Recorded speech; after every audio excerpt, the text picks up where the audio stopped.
Bonjour les amis, c'est la Saint-Valentin, alors je vous souhaite beaucoup d'amour, que vous soyez seul ou en couple et j'espère que vous allez vous acheter des fleurs, que vous allez manger quelque chose de spécial et surtout que vous allez manger plein de chocolat noir parce que c'est bon pour notre santé, c'est bon pour le cœur et c'est bon pour baisser notre niveau de stress parce que bon, c'est un peu stressant présentement. C'est le film d'action en pleine action, chers piliers de lumière. Ressentez-vous toute la lumière qui se répand partout sur Terre dernièrement. Après 5 longues années pénibles, nous voici enfin dans les révélations tant attendues et ça va aller de plus en plus vite, ça va aller de plus en plus haut et ça va aller de plus en plus loin. Donc, on prend des grandes respirations et on sourit.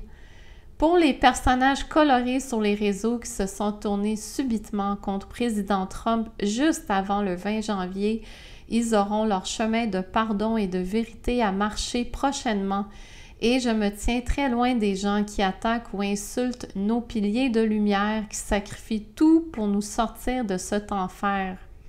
D'ailleurs, à Terre Cosmique, on se protège contre tous les personnages colorés et on ne se fait pas influencer ou manipuler par les forces sombres au Québec.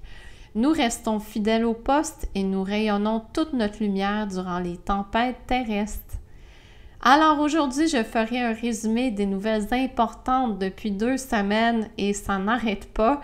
Et je terminerai avec un exercice pour augmenter notre connexion divine au quotidien. Parlons du Québec en premier, notre province qui est la plus taxée de toute l'Amérique du Nord. Vous le saviez déjà, n'est-ce pas? Nous voici en premier rang avec 47 % d'impôts sur notre revenu annuel. Le Québec qui a le pire système de santé aussi en Amérique du Nord avec des délais de 12 à 15 heures dans les urgences et les gens qui meurent en attendant le médecin. Le Québec qui a une pénurie énorme de professeurs au niveau du système de l'éducation et qui engage maintenant n'importe qui a un diplôme collégial et qui semble un peu intelligent. Le Québec qui a des terribles routes, aussi pires qu'au Mexique, et qui prend 4 ans pour réparer un pont ou un tunnel, pendant que tout le monde vire fou dans le trafic. Le Québec qui est un plateau de trafic sexuel d'enfants et pire encore depuis très longtemps. Alors, quand j'entends M. Trump nous inviter de devenir américain, je peux juste lever les yeux et les mains au ciel et demander une intervention divine pour nous sortir de ce trou noir qui est devenu le Québec. Une grosse nouvelle au Québec, en mai 2024, un entrepôt d'Amazon a décidé de syndiquer ses employés et suite à cette action, tout d'un coup, Amazon a annoncé qu'ils allaient fermer leurs 7 entrepôts à travers la province. Ils ont passé à l'action récemment et 1700 employés se retrouvent sans emploi au Québec, maintenant sans parler des 4500 sous-traitants qui travaillaient pour Amazon. Amazon fait semblant que la fermeture de tous leurs entrepôts au Québec n'a pas de lien avec le premier syndicat en mai dernier. Les pauvres employés se retrouvent avec un salaire de 14 semaines ou moins et doivent accepter cette nouvelle réalité au Québec. Sans mentionner le fait que nous allons probablement avoir des pénuries de certains produits ici au Québec maintenant. Le 1er février, le Canada était en mode panique totale dans tous les super médias. Tout le monde parlait des tarifs de 25 % et comment c'était une catastrophe économique pour le Canada. Ben, je peux déjà vous annoncer cette petite nouvelle, les amis. Le Canada est déjà une catastrophe économique depuis longtemps. Les tarifs ont duré exactement 3 jours. Le Mexique a annoncé une pleine collaboration avec les demandes de président Trump et ont envoyé 10 000 soldats aux frontières des États-Unis pour combattre l'immigration illégale et le trafic de drogue. La même journée, Juju Castro a annoncé que le Canada allait faire plus d'efforts pour combattre le trafic de fentanyl et la sécurité aux frontières. Donc, voici ce qu'ils ont mis en place. On vient de nommer Kevin Brosseau comme tsar de fentanyl au Canada. Ben oui, on est rendu avec un tsar de fentanyl. Alors, le Canada va aussi investir 1,3 milliard de dollars pour augmenter la sécurité aux frontières et va aussi déclarer les cartels comme étant des organisations terroristes. Comme Peter Navarro a dit récemment, c'est un assistant du président Trump, la différence entre le Mexique et le Canada est qu'au Canada, ils pensent que c'est une guerre de tarifs, mais c'est une guerre de drogue. Je suis bien d'accord que c'est bien au-delà d'une guerre de tarifs. Comme président Trump lui-même a dit récemment, je ne suis pas d'accord avec les dirigeants du Canada et quelque chose va se passer là-bas. Mais s'ils veulent jouer au jeu, cela ne me dérange pas. Nous pouvons jouer au jeu autant qu'ils veulent. Cette histoire de tarifs est le scénario parfait pour dévoiler certaines vérités à mon avis sincères. Tout d'un coup, les gens entendent parler du fentanyl et de notre terrible gestion aux frontières, alors c'est du positif quand même. De mon point de vue, derrière cette histoire de tarifs se cachent également les grandes révélations à venir sur le trafic sexuel des enfants et la production d'adrénochrome au Canada et le fait que ce pays était un des pires laboratoires humains de toute la planète. Dans des canalisations récentes, j'ai vu que le Canada va subir une période humiliante et honteuse, pas seulement au niveau politique, mais au niveau économique aussi. En passant, si Mike Carney rentre comme prochain premier ministre, et je l'ai vu dans des visions, ne sautez pas en bas d'un pont s'il vous plaît. Sachez que cet être de noirceur est en place pour la période humiliante et honteuse de notre pays et ne sera pas épargné par l'Alliance. Les bonnes nouvelles sont que depuis la menace des tarifs, il y a plein de drogues qui se font saisir à travers le Canada. La GRC a saisi 8 kg de fentanyl en Saskatchewan. La police d'Edmonton a saisi 400 000 $ de fentanyl et d'armes à feu. Et la police de Toronto vient de saisir 83 millions de dollars de cocaïne liée à un cartel mexicain. Alors, je dirais que le jeu que Trump joue au Canada et au Mexique fonctionne, n'est-ce pas? J'ai deux belles nouvelles au Canada côté légal.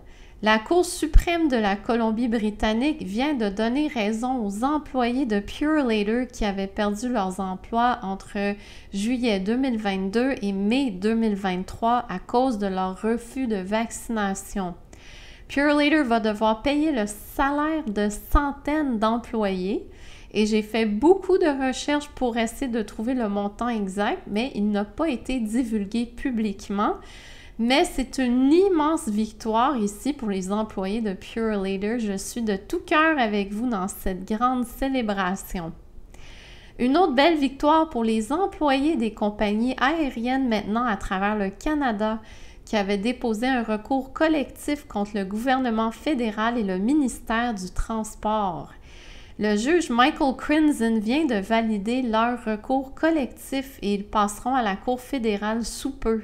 Les plaignants principaux sont Gregory Hill, Tanya Lewis et Brent Warren, tous des employés qui ont perdu leurs emplois suite aux obligations vaccinales au Canada.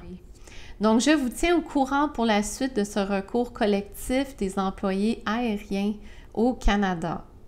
Qu'est-ce que l'Alliance a mis en marche publiquement depuis ma dernière vidéo? Eh bien, les amis, la liste est tellement longue que je manque de temps, mais je vais essayer de vous présenter ce que je considère les points importants. Le nouveau département Dodge, mené par Elon Musk, est en train de trancher les zones de noirceur, telles que promis par président Trump. Dans le même style que Javier Milei en Argentine l'an dernier, et cette photo me fait beaucoup de bien au cœur, Dodge vient de mettre à la porte 20 000 employés fédéraux qui ont accepté des indemnités de départ et ce n'est que le début. À date, Dodge a sauvé plus de 79 milliards de dollars aux Américains et cela juste dans une période de 1 mois. Le salaire annuel de base d'un employé du gouvernement américain, en passant les amis, est de 106 382 $. Donc, ça va vous donner une petite idée de tout l'argent qui va être sauvé. Et avez-vous entendu parler de USAID qui a été fermée par le président Trump le 3 février dernier? Cette organisation a été fondée en 1961 par nul autre que JFK. L'agence était présente pour faire progresser la politique étrangère américaine en offrant une assistance technique aux pays en développement au niveau des catastrophes, du milieu de santé et de l'éducation. Certainement, l'agence a été bien partie avec John F. Kennedy, mais est devenue rapidement un accessoire pour les forces sombres. L'agence avait 10 000 employés et cela coûtait 50 milliards de dollars par année au gouvernement américain, pas une petite somme d'argent. Après une étude récente des dépenses de USAID, Dodge a découvert que USAID finançait des organisations terroristes contrôlées par nul autre que le Hamas. On apprend que USAID a financé le laboratoire à Wuhan qui a créé le supervirus COVID-19. Ils ont même donné de l'argent à la Serbie pour développer leur DEI, Diversity, Equity and Inclusion, dans leur milieu de travail. Eh bien oui. L'idée n'est pas de fermer l'aide à l'étranger, évidemment, mais de ramener du vrai aide à l'étranger et d'arrêter le détournement de fonds pour le plan diabolique des élites. Bref, la fermeture de USAID a créé de très fortes émotions aux États-Unis et cela aura des répercussions majeures à travers le monde entier. Aussi, nous sommes en attente de la validation officielle au Sénat de Robert Kennedy Jr. comme secrétaire du Human and Health Services, HHS, qui dirige les 13 agences de santé aux États-Unis. Il a passé un premier vote important devant le comité de finances du Sénat le 4 février dernier, avec un vote de 14 contre 13. Donc, il a passé de justesse devant le comité. En passant, l'interrogatoire a été violent et brutal contre Robert Kennedy Jr. Nous avons envoyé beaucoup de prières pour lui. Son rôle sur la nouvelle Terre est d'une extrême importance. Peut-être que vous ne la comprenez pas encore, mais elle implique de ramener les lois universelles et les lois cosmiques sur Terre et ce n'est pas pour rien que je l'appelle Thor. On devrait avoir des nouvelles prochainement et même d'ici la sortie de ma prochaine vidéo. Aux États-Unis, ils viennent de bannir un produit très toxique de leur chaîne alimentaire, une autre grande nouvelle pour nos amis les Américains. Le Red Dye 3, en français la teinture rouge numéro 3, a été banni par le FDA le 15 janvier dernier parce qu'il poserait des risques de cancer et des troubles pour le comportement des enfants. D'autres pays ont également interdit Red Dye 3 dans leur chaîne alimentaire. L'Australie, toute l'Europe au complet, la Nouvelle-Zélande et le Japon. Mais qu'en est-il pour le Canada? Eh bien, comme toujours, quelle honte! Santé Canada qui nous dit qu'il n'y a aucun danger pour notre santé humaine. Je termine avec la France, car vous vivez beaucoup de turbulences aussi en France, beaucoup de révélations qui sortent sur votre pilier de noirceur macaron. Une journaliste américaine, Candace Owens, qui est un grand allié de président Trump et bien sûr un chapeau blanc, vient de publier une série nommée Becoming Bridget, qui a reçu énormément d'attention fin janvier. Nous sommes rendus à la 3e épisode et nous apprenons des vérités choquantes sur Emmanuel Macron et sa fausse femme Brigitte. Owens nous présente des années de recherche et explique toutes les attaques qu'elle a reçues. Pauvre femme. D'après ses recherches, Brigitte est un homme beaucoup plus âgé qu'Emmanuel Macron.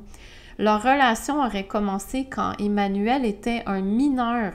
Donc, on rentre dans le sujet de la pédophilie très rapidement. Mes chers amis en France, je peux vous rassurer que le couple Macron n'a pas longtemps à vivre encore. Voyons voir leur chute honteuse et humiliante dans les semaines à venir. Bon, on va arrêter ici aujourd'hui, chers piliers de lumière, parce que sinon votre cerveau va exploser avec toutes ces belles nouvelles. On va s'en garder pour dans 2 semaines. Parlons de comment améliorer notre connexion divine maintenant et je vais vous partager des petites astuces que j'utilise depuis plus de 20 ans qui me servent dans tous mes soins énergétiques, mes formations et mes guidances spirituelles. La première chose, éliminer tout alcool et drogue pour ouvrir notre canal de lumière et pour se brancher à la bonne place. L'alcool et la drogue rabaissent notre taux vibratoire, ouvrent des portes vers le bas astral et créent des failles dans nos corps énergétiques. Cela crée également du déracinement. En passant, la dernière fois que j'ai fumé du pot était en 2003. Juste pour vous donner une idée à quel point je suis sérieuse dans mon entraînement spirituel. Ensuite, allez en nature chaque jour, même si c'est un petit parc ou bien quelques arbres, et prendre le temps de se connecter aux arbres autour de vous, car ils sont des antennes puissantes de connexion divine et terrestre. Je travaille avec les arbres depuis très longtemps et plus encore depuis la pandémie pour nourrir ma connexion divine. Boire de la bonne eau filtrée comme Berkey que je vous ai tant recommandé car cela facilite la communication entre nos cellules et élimine les toxines et produits chimiques de notre corps. L'air et l'eau sont des puissants alliés pour notre connexion divine et à ne pas négliger. En dernier, je vous invite à méditer chaque jour pendant 10 minutes. On ferme les yeux, on tourne les paumes vers le ciel et on vide notre mental. On pense à rien, on se laisse vaguer dans le moment présent et on respire en profondeur. Vous pourrez me reparler de votre connexion divine en privé ou dans les commentaires. Pour ceux qui ne sont pas encore abonnés à mon infolette, je vous invite à vous inscrire au www.noracaron.ca pour recevoir mes invitations pour les cercles piliers de lumière et mes formations spirituelles à Rougemont au Québec. Aussi, nous apprécions beaucoup votre soutien financier pour Terre Cosmique. Vous pouvez aller au www.terrecosmique.com et faire une donation ponctuelle, ce qui veut dire une fois seulement, ou mensuelle, ce qui veut dire une fois par mois. Tout est super sécuritaire avec le système Stripe. Les amis, ça y est, on peut dire avec grande certitude que les choses débloquent, que nous entrons dans des zones de turbulence majeures à travers la planète. Alors, on va se tenir les coudes, on va sourire et on va continuer à prier ensemble. La noirceur humaine sera exposée une fois pour toutes et je peux vous dire avec certitude qu'il va y avoir beaucoup plus de gens réveillés d'ici la fin de 2025. Je vous aime et bonne Saint-Valentin!